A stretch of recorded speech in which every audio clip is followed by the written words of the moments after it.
Saturday, September 28, 2024. Magdo-documenta naman tayo kung saan tayo pupunta. At pasensya na sa blower na maingay. I-share ko sa inyo mamaya kung saan tayo pupunta, ha. May racket na naman tayo.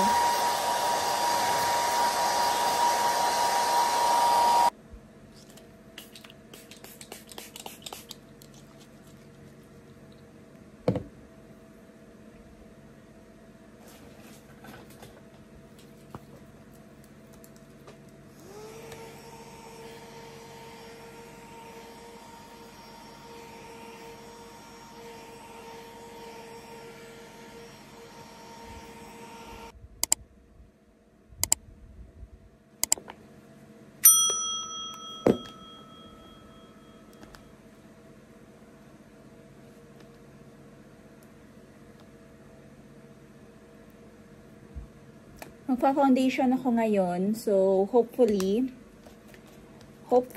hindi masyadong maliwanag kasi naglagay ako ng lamp sa taas para makita ko agad kung may peeling ako today.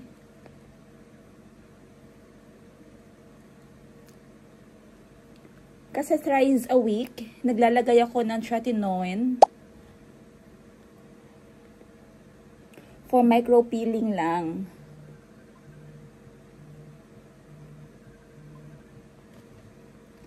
Hello. Operation military ko diri sis kaya ang imong pamangkin. So far so good. Yes, good job, Ate Ashley.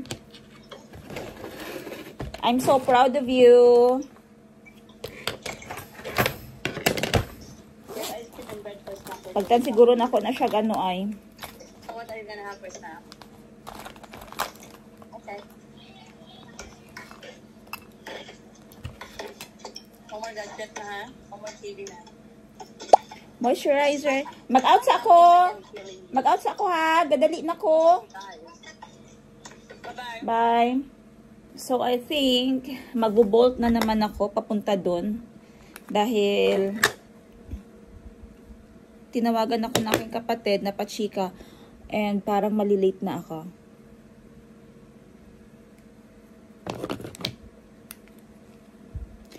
This makeup strategy works for me, okay? Hindi ako nagtuturo sa inyo na gayahin nyo.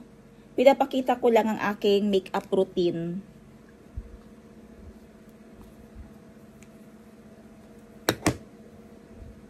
I'm using products here na accessible lang kahit saan ka pumunta. This one is Nichido. Final powder naman ito, pero ginagamit ko siya pang ano yun, baking ba?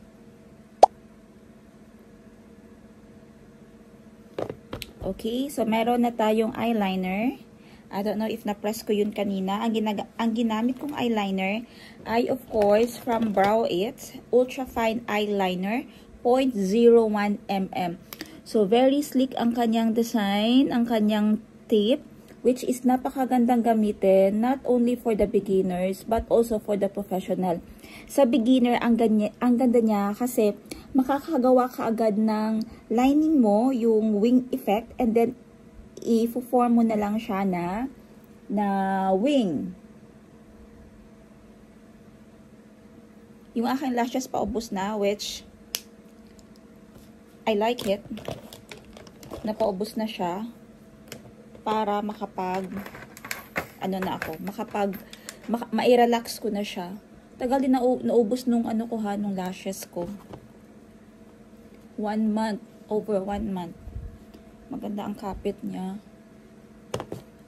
Knowing na nag-a-apply pa ako ng oil sa aking, minsan pag nagre-remove ng aking makeup. Okay, hindi ko na masyado i-bake ng ganun katagal dahil wala na akong oras.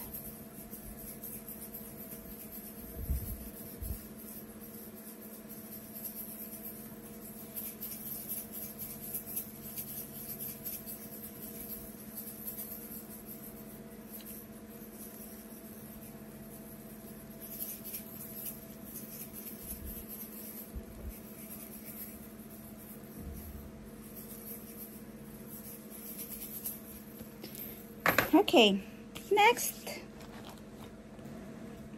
I have here the Rare Beauty. Ito yung line ni Selena Gomez. Shade of Happy Soul. Medyo light pa nga ito eh. Mas gusto ko mas darker pa sana. Although okay naman yung aking ilong. Pero mas pakak lang mamaya sa pag naglagay ako ng ganito, contour.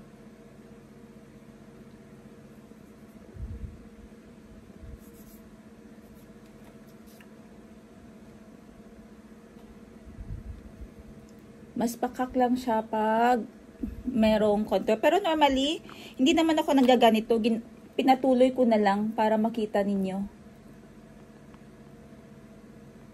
Again, ito ay ko lang. Personal, okay? Hindi ako makeup artist.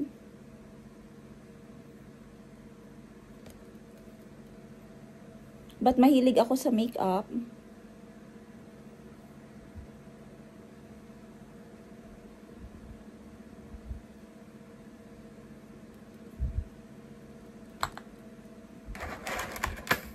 Minsan nga yung mga brushes, ang dami kong brushes, pero until now, hindi pa rin ako maalam paano gamitin.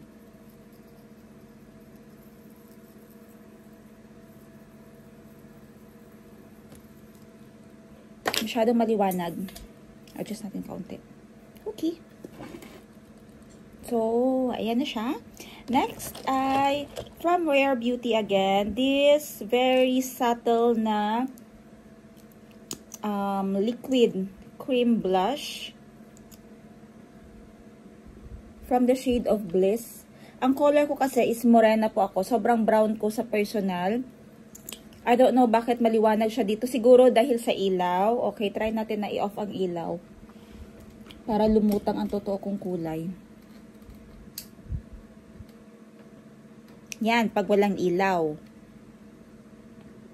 Pero may ilaw naman sa taas. Natural, ilaw, brown talaga. Kasi yung, nasa airport ako, may mga Russian, may mga tourist ba, nakatitig sa akin. And then later on, may nag-English. Ayun, kaya, na they are talking about my skin. At saka yung isa, nag-appreciate talaga.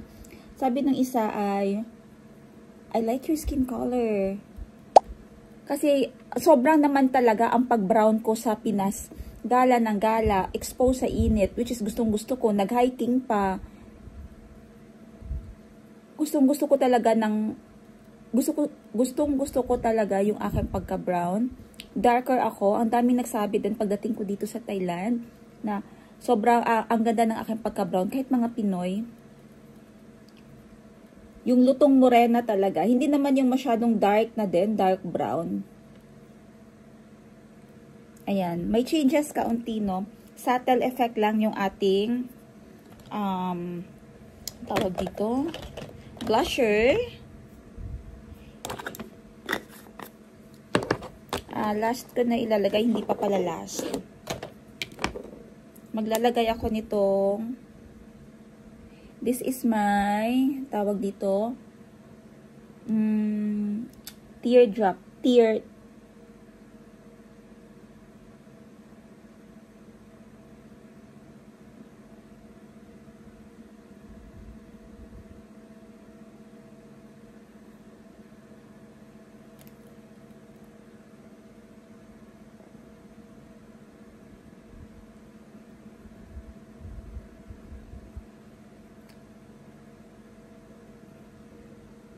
This is my teary eyes effect.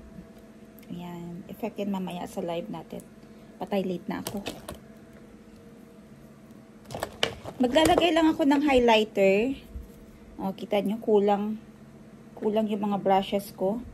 This is also from Rare Beauty na highlighter in the shade of Accelerate. Hahand na lang. Ito pa talagang i-troubleshoot.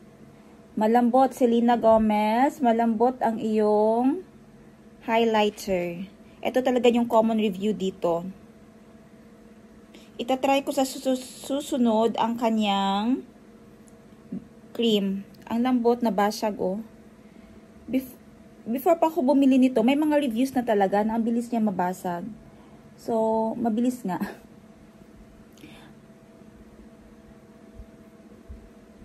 And then, kaunti lang dyan.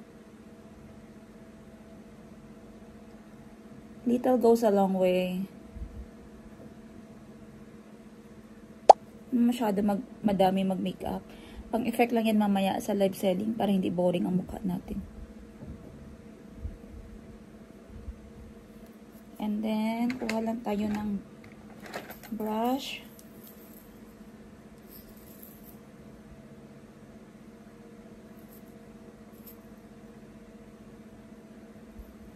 Highlight ka ng brow bone. Ayan.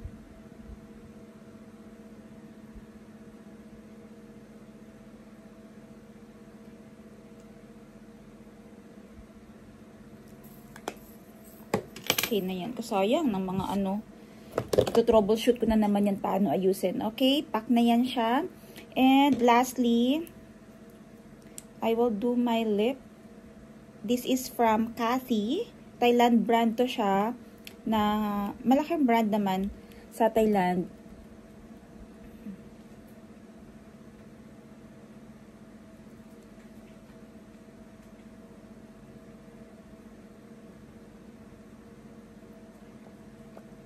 In the shade of rust brown.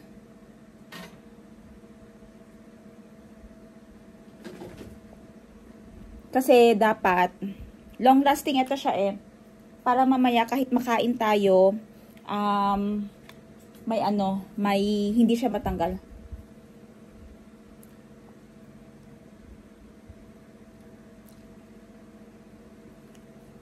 Kaunti lang nilagay ko, no? And then, sasapawan natin siya ng glossy effect niya.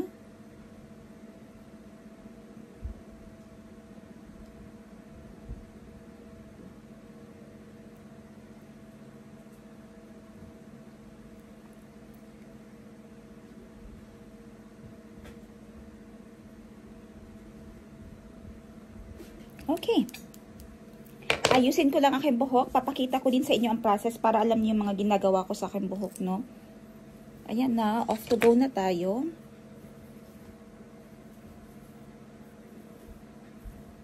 Actually, tinali ko lang yan ng ballpen.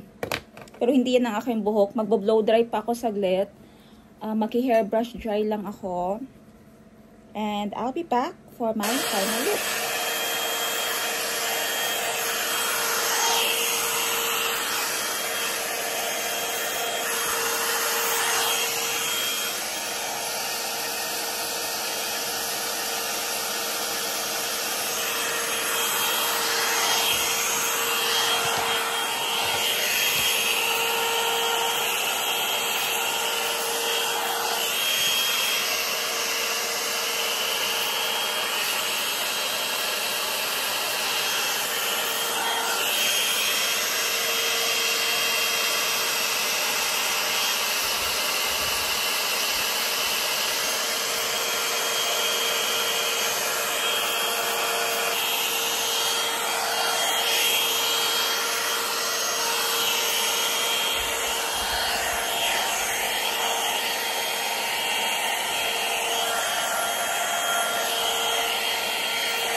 Okay, this one is available sa Jensen. Of course, yung aking mga ginagamit, guys. Benta ko din, no.